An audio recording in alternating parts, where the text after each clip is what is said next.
Aerovía, tu podcast de aviación en español. Con Mikel Alcázar. ¿Qué tal? Saludos, ¿cómo están? Sean bienvenidos una semana más a Aerovía en un nuevo capítulo para seguir repasando la actualidad del sector aéreo, donde por supuesto la pandemia se mantiene omnipresente. No es de extrañar que las aerolíneas más importantes fueran protagonistas la semana pasada del revolcón que se vivió en las bolsas de todo el mundo después de que la farmacéutica estadounidense Pfizer anunciase los resultados prometedores de su vacuna contra el coronavirus. Poco tardaron, eso sí, los mercados en frenar la euforia, porque el anuncio, que sin duda es esperanzador, llega justo cuando Europa está lidiando a duras penas con una segunda ola que está otra vez disparando las cifras de contagiados y de fallecidos. Así que la noticia esperanzadora al final se ha acabado topando con más y más titulares preocupantes y también con medidas como la del gobierno español, que ha rectificado en su postura inicial y que a partir del 23 de noviembre va a exigir una prueba PCR negativa a quienes quieran entrar en el territorio nacional procedentes de más de 60 países. Una medida que ya veremos si impacta y cómo lo hace en el transporte aéreo, pero que de momento ha recibido bastante escepticismo, no solo en el sector aéreo. Por ejemplo, para Michael O'Leary, el consejero delegado de Ryanair, algo así es una pérdida de tiempo. Lo cierto es que lo anunciado tampoco convence a los técnicos. Fernando Simón dirige el Centro de Coordinación de Alertas y Emergencias Sanitarias de España. Yo tengo personalmente una postura un tanto crítica en cuanto a los controles en puertos y aeropuertos, porque considero que el impacto que tiene en la transmisión es mínimo y en cambio el esfuerzo que requiere hacerlo es, desde mi punto de vista, no compensa, pero desde luego sí que puede prevenirse algún caso y alguna transmisión, y por lo tanto tampoco estoy en absoluto en contra en que se hagan este tipo de medidas. Y más allá del coronavirus, el sector también mira estos días hacia Estados Unidos, donde se espera que la FAA apruebe muy pronto el regreso del 737 MAX, después de, no olvidemos, más de un año y medio desde que se quedaran en tierra, tras los accidentes de Lion Air en octubre de 2018 y de Ethiopian Airlines en marzo de 2019. La lupa de la autoridad estadounidense lo ha reexaminado todo y parece que ya hay apetito para que el avión vuelva a operar, incluso en las actuales circunstancias. Es lo que decía en la CNBC John Pluger, que es consejero delegado de Air Lease, una de las mayores compañías de leasing de aviones del mundo. Estamos en realidad preparados para volver a volar el MAX, decía este ejecutivo. Tenemos una gran confianza en este avión, que ha estado bajo un escrutinio y un análisis muy riguroso por parte de la FAA, así que estamos listos para seguir hacia adelante, y así lo están nuestros clientes. Creemos que probablemente a inicios de enero del próximo trimestre traeremos el primer MAX a una de nuestras aerolíneas clientes. Así que estamos listos, creemos que el nivel de confianza en este avión es significativamente más alto, así que nuestros clientes en general están preparados para recibirlo. The Maxes, by and large, are ready to take them. Y hoy en Aerovía seguimos analizando lo que está pasando, esta vez con una óptica económica. Le vamos a preguntar su opinión a uno de los pocos economistas españoles que investiga y publica sobre el mundo del transporte aéreo. Y además, si se acuerdan, la semana pasada iniciamos una serie de entrevistas sobre la tecnología y el potencial que tiene de transformar la aviación. Y en este capítulo vamos a seguir reflexionando sobre este tema, esta vez con un foco en la sostenibilidad del transporte aéreo. Sobre todo esto y más hablamos a continuación en este 20º capítulo de Aerovía. Con la colaboración de hispaviación.es, aviación, drones y espacio por y para profesionales.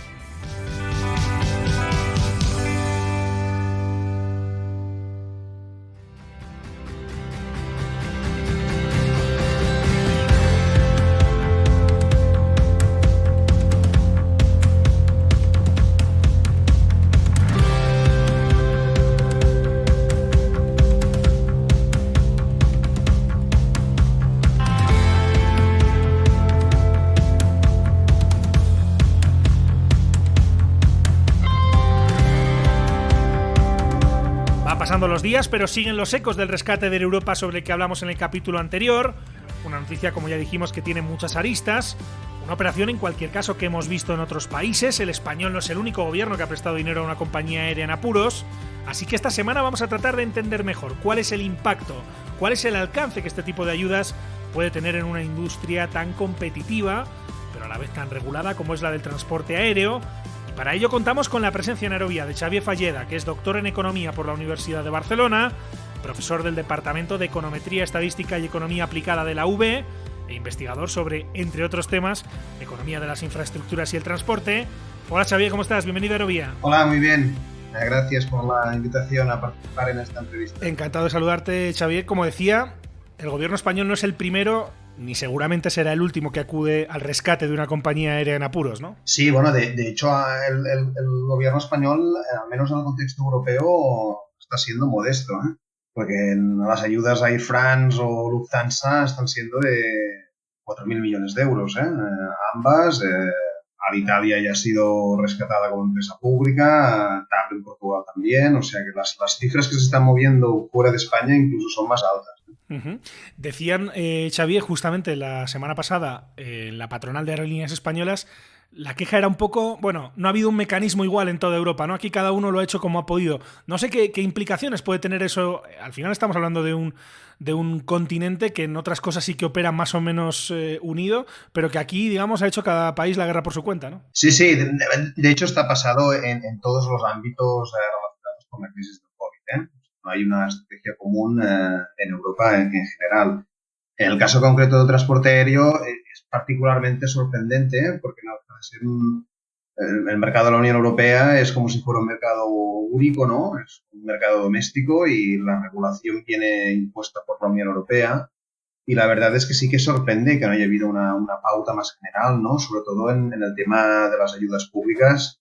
Es bastante sorprendente y muy negativo, ¿no? Para el buen funcionamiento de este mercado común. Uh-huh. La situación en Estados Unidos, por ejemplo, ha sido diferente, ¿no? Sí que hubo unas ayudas federales que acabaron en septiembre y al final llegó lo que parecía inevitable, que eran los despidos. Sí, claro, en Estados Unidos no hay el problema de la Unión Europea, que hay varios países y varias sensibilidades diferentes, ¿no? Quizá desde ahí ha sido más sencillo de articular un mecanismo común, ¿no? La Unión Europea sí que es verdad que hasta ahora el transporte aéreo funcionaba como si fuera un país, pero cuando estamos hablando de recursos públicos, digamos, los intereses nacionales están teniendo mucho peso. Uh-huh. ¿Te sorprende saber cómo están resistiendo el golpe las compañías aéreas? Porque digamos que, a excepción de Flybe, que quebró en marzo, y a pesar de todo lo que estamos viendo, de las cifras que se están barajando, del descenso increíble en el número de operaciones, en la ocupación, digamos que todas más o menos están resistiendo el golpe, ¿no? Y están manteniéndose a flote, al menos en la fecha en la que estamos ahora, ¿no? Sí, a ver, yo creo que veníamos de años buenos, años en los que hay muchas compañías que tenían mucho cash, ¿no? Y todas las grandes, o sea, Ryanair, quizá EasyJet un poco menos, ¿no? Pero IAG, Air France, Lufthansa, la verdad es que sí tenían mucho cash y también tienen, al ser compañías de gran tamaño, tienen capacidad de acudir al mercado, a los mercados financieros, de emisión de bonos, etcétera, ¿no? Yo creo que las compañías grandes con dificultades y siendo más pequeñas de lo que eran van a sobrevivir. No sé yo a medio plazo, ¿no? Los próximos meses, qué va a pasar con las de tamaño más pequeño, ¿no? Lo que está claro, Xavi, es que vamos a un mercado más endeudado, ¿no? Y en general en una economía más endeudada. Se están endeudando las empresas, se están endeudando los gobiernos, se están endeudando las familias. Me imagino que esto al final, desde un punto de vista económico, no es sostenible en el largo plazo, ¿no? Sí, claro, puede haber problemas de pagos y de deuda desbordada, sí, ¿no? La forma de lidiar con esto está siendo políticas monetarias muy expansivas que llevan a tipos de interés por debajo de cero y es una situación que se va a mantener en el tiempo durante muchos años, ¿no? Sí que puede haber problemas de impagos, ¿no? Por parte de algunas empresas, de algunos países. Sin duda no es sostenible, o sea, tarde o temprano habrá malas noticias, digamos, en este sentido, ¿no? Yo creo que se está centrando ahora todo en la crisis sanitaria, pero la crisis económica, en la línea de lo que comentas, ¿no? De pagos de deuda, va a aflorar tarde o temprano. Se habla mucho de las aerolíneas, digamos, porque probablemente porque también están en primera línea de batalla, ¿no? Pero lo lógico, lo razonable es pensar que estos mismos impactos, aunque sea otro ritmo, aunque sea tal vez un poquito más tarde, pero se acabarán sintiendo también en otros muchos actores que operan en este sector, como es el del transporte, y hablo, por ejemplo, de los lessors, de los fabricantes, ¿no? Que también lo estaban notando ya, el número de pedidos ha bajado, los programas de desarrollo se están pausando. ¿Cuál es el impacto, digamos, que no estamos viendo ahora y que puede llegar próximamente? Bueno, en los fabricantes, todo el tema de los aviones de fuselaje ancho, todo el tráfico intercontinental está claro que va a estar congelado durante probablemente incluso más años desde que se acabe con la pandemia, ¿no? O sea que Sí, va a ser tremendo, ¿eh? Lo que pasa es que al menos en la aviación las dos grandes compañías, ¿no? Airbus y Boeing ya siempre han tenido que contar con mucha ayuda pública para subsistir. Son dos empresas muy estratégicas, por un lado para la Unión Europea y por el otro para Estados Unidos, y probablemente ya era así y va a ser lo más en los próximos años. Sí, la situación va a ser tremenda, tremenda. Y al final lo que va a pasar es que muchos aviones van a ir al desguace, ¿no? Más que comprar de nuevos, ¿no? Yo creo que sí que, bueno, sí que hay un poco una oportunidad con el tema este de que la crisis del COVID como que genera un cambio se ha mostrado que un cambio de entorno muy fuerte tiene unas consecuencias brutales. Sí que puede promover la idea de dar aún más relevancia a lo de la emergencia climática y sí que hay una línea de subsistencia por aquí de estas grandes empresas en invertir más en tecnologías sostenibles, ¿no? Por ejemplo, los fondos de la Unión Europea, ¿no? Que ahora se destinarán para compensar los desastres que está generando la COVID, se plantea que muchos de estos recursos tienen que ser para invertir en proyectos sostenibles, ¿no? Por tanto, comprar aviones que contaminen menos, por esta línea yo creo que es la única por lo que pueden tener algunos pedidos en los próximos años. Por otro lado, les veo mal, la situación, al menos en el corto plazo. Xavi, tú has escrito y has publicado y has investigado mucho sobre el transporte aéreo versus el ferroviario, y esto creo que es interesante porque se habla mucho de los aviones, se habla mucho de las compañías aéreas, pero no se habla tanto de lo que está pasando con el transporte ferroviario. Claro, ahí los operadores son públicos, Xavi, pero en teoría llegaba la competencia privada, ¿no? ¿Está sobreviviendo mejor el transporte ferroviario que el aéreo en esta crisis? Yo creo que la diferencia principal es que estabas, ¿no? Que los operadores de transporte ferroviario, la gran mayoría son públicos, siguen siendo monopolios y sí que están en marcha procesos de liberalización, pero son procesos que aún no se han llevado a cabo, no se han culminado y todo hace pensar que con la crisis actual se van a posponer durante un tiempo. Por tanto, tienen pérdidas, pero son empresas que no van a caer, ¿no? Con la caja común de los fondos públicos irán a compensar las pérdidas que tienen. Pero de entrada el problema es el mismo o incluso peor que las aerolíneas, ¿no? Si tienen muchos costes fijos para una demanda muy baja, ¿no? Necesitas unos coeficientes de ocupación muy altos del vehículo, del tren para tener unas mínimas rentabilidades o unas mínimas pérdidas y ahora mismo la situación es la que es, ¿no? Muchos costes fijos y demanda muy baja. Uh-huh. Llevábamos viendo una tendencia en los últimos años, en las últimas décadas, del tren comiéndole terreno al transporte aéreo en un país, por ejemplo, como España, con el AVE. No sé si esta crisis puede impulsar todavía más ese camino de que el tren le siga comiendo terreno al transporte aéreo. Bueno, a ver, le comen en rutas muy determinadas, ¿eh? Sobre todo es el tren de alta velocidad, ¿no? Pues al final tú coges la red de transporte aéreo, la comparas con la red de transporte ferroviario, realmente no dejan de ser unas pocas decenas y exagero, ¿eh? Estamos hablando de 20-25 rutas, ¿no? Y muy centradas en determinados países, ¿no? Por tanto, sí que hay mucha competencia en rutas muy densas, en lugares muy seleccionados, pero a nivel agregado, a nivel global, tampoco le ha hecho tanto daño, ¿eh? El ferrocarril al avión, y no es de esperar que en los próximos años haya mucha inversión en el ferrocarril, ¿no? Teniendo en cuenta las demandas de subsidio público que van a venir de todas partes. Decía la patronal de aerolíneas, de hecho, que el turismo, si sobrevive, tiene que hacerlo de la mano de las compañías aéreas. Si baja la conectividad aérea, por ejemplo, en el caso de España, pues en los dos archipiélagos que hay, no sé si habría un impacto agregado a nivel turístico muy importante, ¿no? Considerando además que el turismo es el primer sector económico de España. Sí, no, sin duda. No. De hecho, España es de los países que está sufriendo más la crisis por el hecho de que el papel que juega el turismo, ¿no? Más en torno al 11-12% del PIB de España es turismo y las entradas de turistas internacionales, más del 70% vienen en avión. O sea, pues sí, el impacto va a ser muy fuerte y en las islas están realmente preocupados, ¿no? Yo creo que en las islas probablemente, sobre todo en las más pequeñas, se tendrán que articular mecanismos como las obligaciones de servicio público para garantizar una cierta conectividad, ¿no? También pienso que va a haber una reconfiguración, ¿no? de la demanda, en el sentido de que va a caer la demanda del tráfico internacional y del tráfico de larga distancia y esta demanda va a ir hacia tráfico de corta distancia, ¿no? Tráfico nacional y tráfico de corta distancia, que igual compensa por ahí, ¿no? Yo sí que creo que en los próximos años va a haber mucho de esto, ¿eh? Una situación comparativamente mucho mejor del tráfico regional, del tráfico de corta distancia respecto de larga distancia.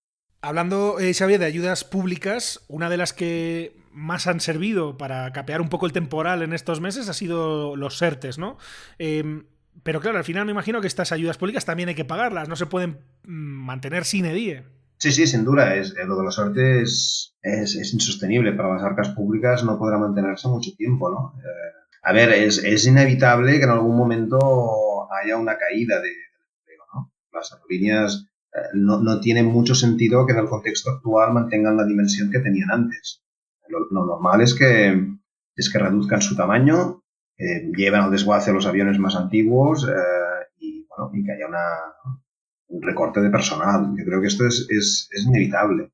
Y por otro lado, el otro tipo de ayudas que hay también es créditos, ¿no? Créditos a bajo tipo de interés, que al menos en España es la forma que se está utilizando para ayudar a muchas empresas, ¿no? Aparte de lo de Air Europa, que es un tema diferente. Pero Iberia, Vueling y otras compañías al final han recibido una cantidad de ayudas importantes en términos de créditos, pero son créditos que se tienen que devolver, ¿no? Y para poderlos devolver necesitas tener beneficios. Y en conjunto en España estamos hablando de estos créditos, digamos, a interés subvencionado, a interés bajo.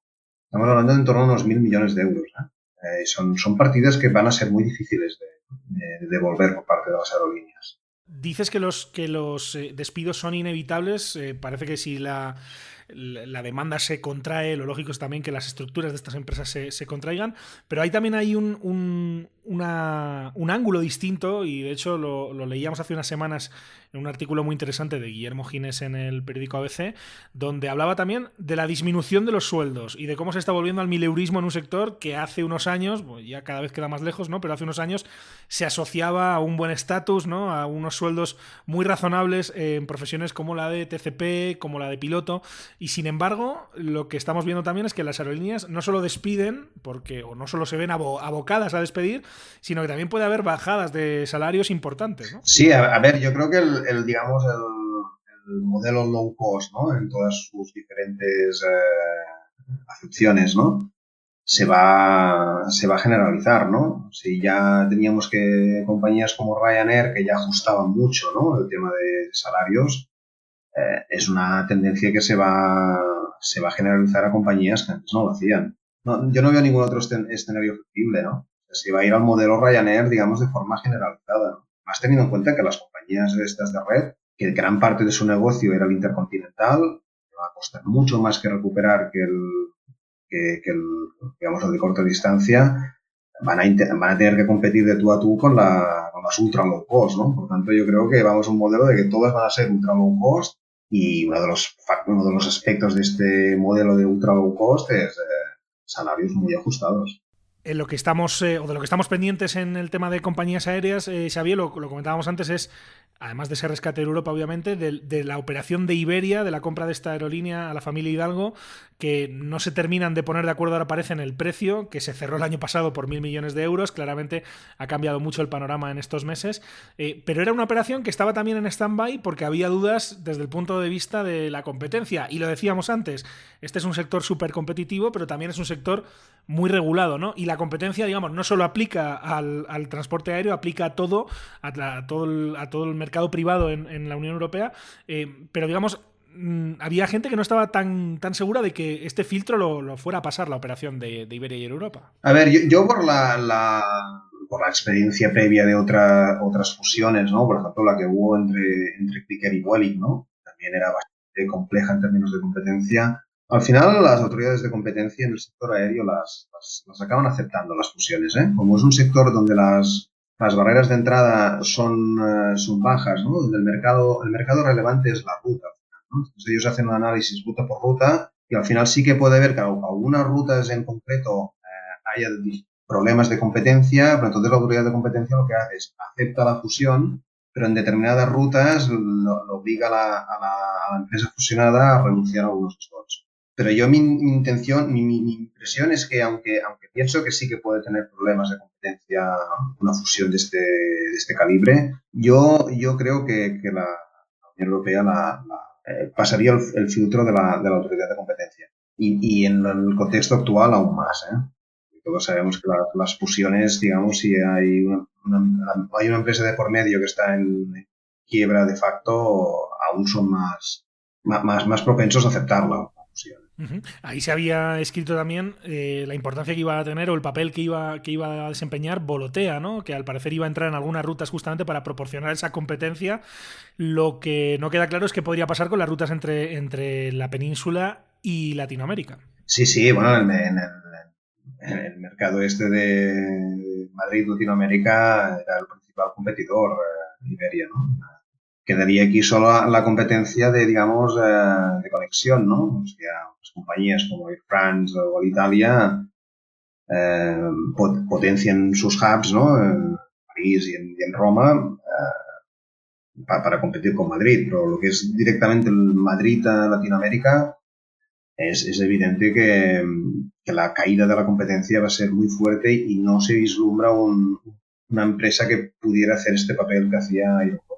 Uh-huh. Y ya, Xavier, para terminar, una última pregunta. Casi te voy a pedir que mires en la bola de cristal, pero en tu opinión, si tuvieras que hacer una apuesta sobre cómo va a ser el sector cuando pase la pandemia, ojalá pronto, ¿crees que va a ser muy distinto al que conocemos ahora o simplemente va a haber alguna pequeña variación? Bueno, yo por un lado creo que se va a acelerar una tendencia que ya estaba pasando, ¿no? Que es la tendencia a la concentración, que cada vez haya menos aerolíneas, ¿no? Habrá menos aerolíneas de las que había.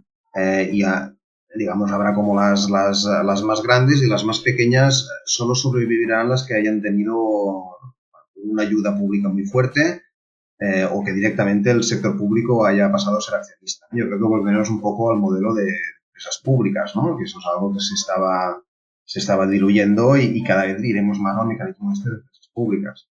Pero dicho esto, yo creo que sí que habrá una clara concentración del mercado, ¿no? Habrá menos aerolíneas y serán más pequeñas, ¿no? Y por tanto habrá menos oferta, menos competencia y esto hará que haya una cierta normalización de la demanda, sobre todo en la corta distancia. Habrá un aumento de precios.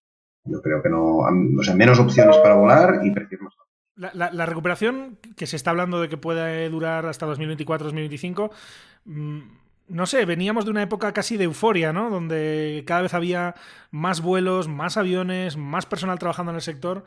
¿No crees que un poco ese eco se mantenga de alguna forma latente y cuando la cosa empiece a funcionar, digamos, el mercado se anime otra vez? A ver, hay una tendencia de fondo, ¿no? Que es lo de la promoción del teletrabajo, que era algo que ya estaba empezando a surgir, pero probablemente la crisis actual acelere, ¿no? La tendencia del teletrabajo. Yo creo que habrá menos viajes por negocio.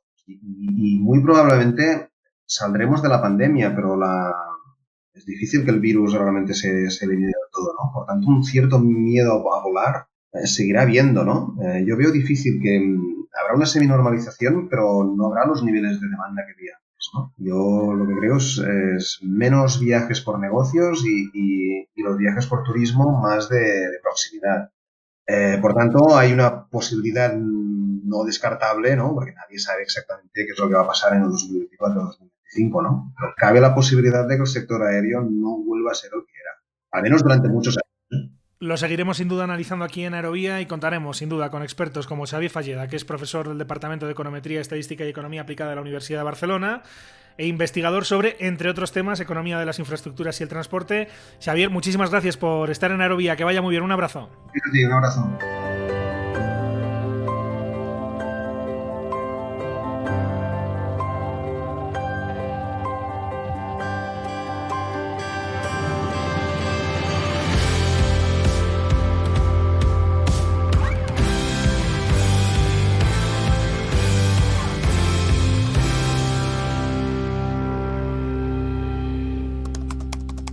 ¿Quieres contactar con nosotros?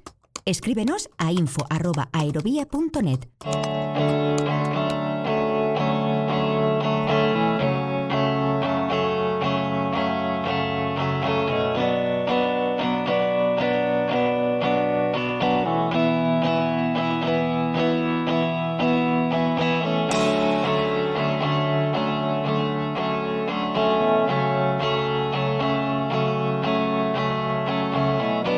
Conoce el mundo del transporte aéreo de la mano de sus profesionales. Escuchas Aerovía.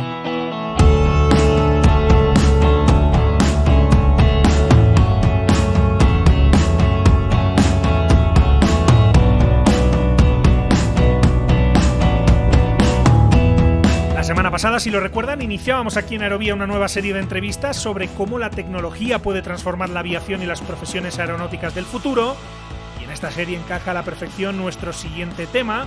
Hablamos del libro blanco de I+D+I sobre la sostenibilidad de la aviación en España, una publicación que recientemente presentó la Agencia Estatal de Seguridad Aérea, una publicación sobre la que hablamos a continuación con Alfredo Iglesias, que es el jefe del Servicio de Medio Ambiente en la Dirección de Seguridad de Aeronaves de la ESA.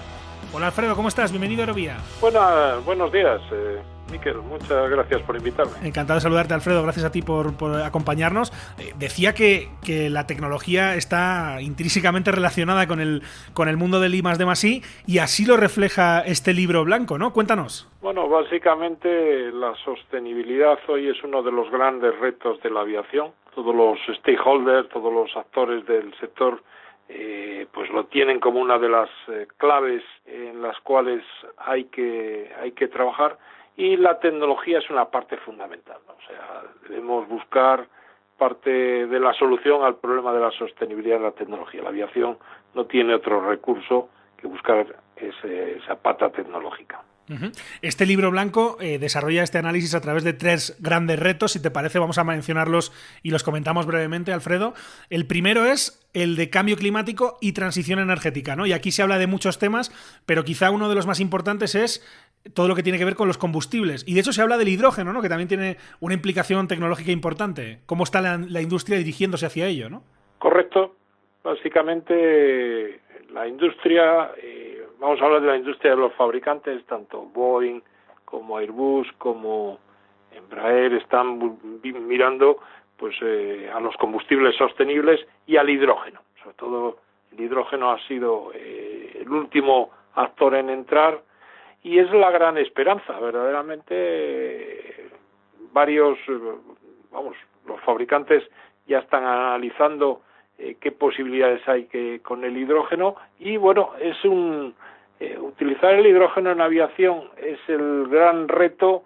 Hay una cierta factibilidad, el hidrógeno es un combustible, los motores habría que modificarlos, vamos a decir, no de forma revolucionaria, pero el problema es el transporte, la seguridad, o sea, toda esa parte es un gran reto que ha empezado ahora a avanzar y a intentar resolver todos los problemas que implicaría este nuevo combustible.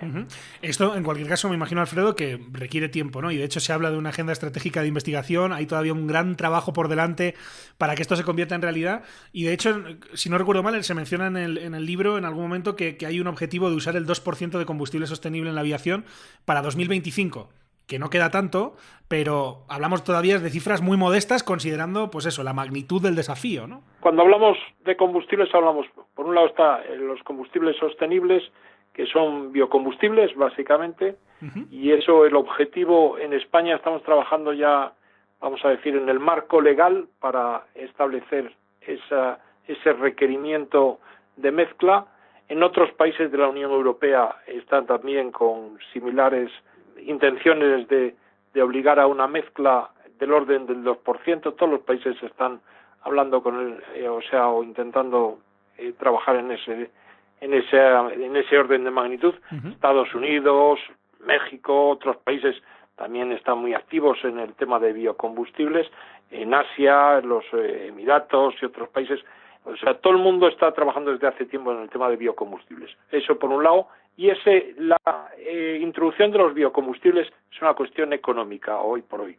Ya está resuelto el reto tecnológico. Hoy los combustibles sostenibles de la aviación han probado sus posibilidades y la cuestión es el reto de introducirlo económicamente. Y por otro lado está lo que hablábamos antes, el hidrógeno. El hidrógeno es un salto de dimensión, es una problemática tecnológica totalmente nueva y que hay que, vamos a decir, que partir de cero en temas de seguridad, transporte, aprovisionamiento, modificación de aeronaves, aeropuertos, ahí está en una etapa temprana del desarrollo. El segundo gran reto del que se habla en este libro blanco, Alfredo, tiene que ver con la economía circular, ¿no? Y ahí se habla de productos que tengan un mejor comportamiento ambiental. ¿Nos puede explicar mejor en qué consiste este concepto de economía circular, Alfredo? Bueno, el concepto de economía circular, que no es exclusivo de la aviación, es intentar reducir los residuos, intentar que la cadena de producción, una vez que los productos se dejan de circular, bueno, pues retomen o sean reciclables. La economía circular siempre está asociada con la reducción de residuos y con el reciclado. Uh-huh. En aviación, ¿cuál es el gran reto? Vamos a ver, los aviones antaño eran metálicos y el metal es fácilmente reciclable. Los aviones hoy en día pueden manejar los últimos modelos del orden del 30-40% de fibra de carbono, materiales compuestos que no tienen una capacidad, no tienen una segunda vía, no son reciclables o fundibles como el metal. El gran reto ahora mismo es que tenemos aviones de fibra de carbono, de materiales compuestos, de elementos plásticos, y cómo establecemos el reciclaje y la eliminación de todos esos residuos. Ese es el gran reto que existe ahora mismo, sobre todo en todos los aviones de la primera generación que empiezan a caer, que empiezan a retirarse que fueron fabricados con materiales compuestos. Esto lo estamos viendo ahora mismo con la pandemia, ¿cierto? Aviones que se retiran, en muchos casos, antes de tiempo. Aviones, por ejemplo, como los A380, que se están empezando también a reciclar y donde, digamos, todavía queda un trabajo importante, ¿no? Para que se puedan aprovechar más piezas, ¿verdad? Exacto. Ahí es un gran reto porque, además, los aviones, en aviación se utilizan materiales muy sofisticados y, en algunos casos, complejos de reciclar, también en algunos casos con incidencia sobre el medio ambiente. Utilizamos mucho cromos, muchos baños, muchos materiales compuestos.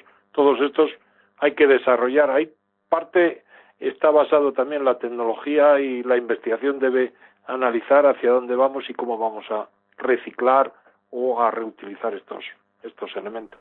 Uh-huh. Y un tercer gran reto, sobre el que también se describen objetivos y áreas de trabajo en este libro blanco, tiene que ver quizá con el ámbito que más impacto tiene en la vida de las personas en el día a día. Le llaman medio ambiente local, ¿no? Pero tiene que ver con el ruido, con la calidad del aire, y, como digo, es lo que tiene tal vez más impacto para las personas. Es correcto. Las personas que viven alrededor de un aeropuerto conocen lo que es la problemática del ruido. Y además, pues el propio negocio del transporte aéreo ha ido cambiando, los horarios hoy en día se han extendido en muchos aeropuertos del mundo, y el que vive alrededor del aeropuerto pues padece y sufre estos impactos. Y la misión dentro de aviación y de los que trabajamos en el tema de medio ambiente y en general, pues es sigue siendo reducir los niveles de ruido, los niveles de emisiones que afectan pues al vecindario, a los vecindarios y a las personas que viven alrededor de los aeropuertos. Sigue siendo una prioridad reducir los niveles de ruido, a pesar de que el salto tecnológico también ha sido brutal y se sigue mejorando. O sea, todos los fabricantes hoy tienen en mente mejorar, y en cualquiera de los diseños, los niveles de ruido. Uh-huh. En este podcast, Alfredo, en diferentes capítulos, hablando de la pandemia, de la crisis, de la caída del tráfico, varias personas han mencionado que este era justamente el ámbito en el que se podía aprovechar más la caída de la actividad y donde más se debía avanzar, considerando que hay que en muchos casos repensar el sector del transporte aéreo. No sé si compartes un poco esta visión de que esto que está ocurriendo, considerando que es muy negativo, ¿no? Desde luego, para prácticamente todos los ámbitos de la actividad, pero que justamente puede abrir una ventana de oportunidad para que las empresas, los gobiernos, los usuarios, todos pongan un poquito más de atención a esto. Hombre, es correcto. Verdaderamente es una oportunidad para avanzar en la sostenibilidad. Pero a los que nos dedicamos al transporte aéreo, la caída del tráfico es un drama. Pero no solo para nosotros. El transporte aéreo ha permitido yo vivo en España es un país turístico, vivimos del turismo, el turismo viene en aviación, pero pensemos en un mundo global. La aviación es una industria global. O sea, lo que se está padeciendo en destinos turísticos que están viviendo del turismo, que su conexión con el resto del mundo es la aviación. Podemos pensar en islas, en las islas del Caribe, en destinos turísticos que hoy están padeciendo y volviendo a niveles, no me atrevo a decir, pero verdaderamente, económicamente es un drama tremendo para muchísimas zonas en el mundo que viven del turismo, y que la aviación es su forma de acceder a esa posibilidad de mejorar la vida. Yo creo que en aviación llevamos progresando y reduciendo las emisiones, el ruido durante años. Se está invirtiendo y se va a invertir tremendamente en tecnología para mejorarla, pero yo creo que, por favor, no podemos condenar a la aviación como si fuera un sistema pernicioso. La aviación es la que ha permitido en muchos lugares del mundo poder a la gente acceder a niveles básicos de salud y niveles básicos de bienestar. Y estoy pensando en todos los destinos del tercer mundo, por ejemplo. Sin duda, y es algo en lo que hay que seguir avanzando, porque desde luego va a ser un elemento fundamental para que la aviación tenga futuro. Es este libro blanco de I+D+I sobre la sostenibilidad de la aviación en España, que está disponible, por cierto, en la página web, en la nueva o renovada web de la ESA, en seguridadaérea.gov.es. Y de él nos ha venido a hablar Aerovía Alfredo Iglesias, que es el jefe del Servicio de Medio Ambiente en la Dirección de Seguridad de Aeronaves de la ESA. Alfredo, muchísimas gracias por estar en Aerovía, que vaya muy bien, un abrazo. Muchísimas gracias a vosotros por darme la oportunidad.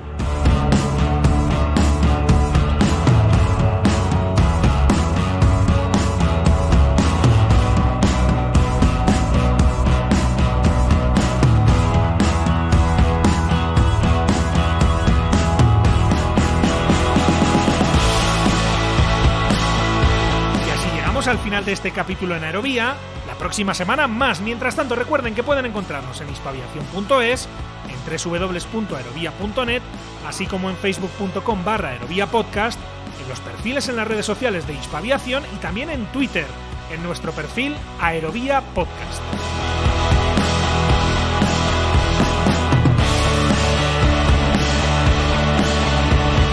Además, como saben, este ha sido un capítulo especial para nosotros, porque cuando iniciábamos esta aventura ya por el mes de mayo, prometíamos al menos 20 capítulos y, como pueden ver, como han podido escuchar, hemos cumplido. Así que, ahora que abrimos una nueva etapa, pasada esta frontera de los 20 capítulos, les pedimos que por favor nos hagan llegar su feedback, sus comentarios, sus sugerencias, qué temas, qué secciones les gustaría escuchar en Aerovía. Nos pueden contactar por las redes sociales o, por supuesto, a través de nuestro correo electrónico, que se lo decimos casi en todos los capítulos, pero se lo repetimos, es info@aerovia.net.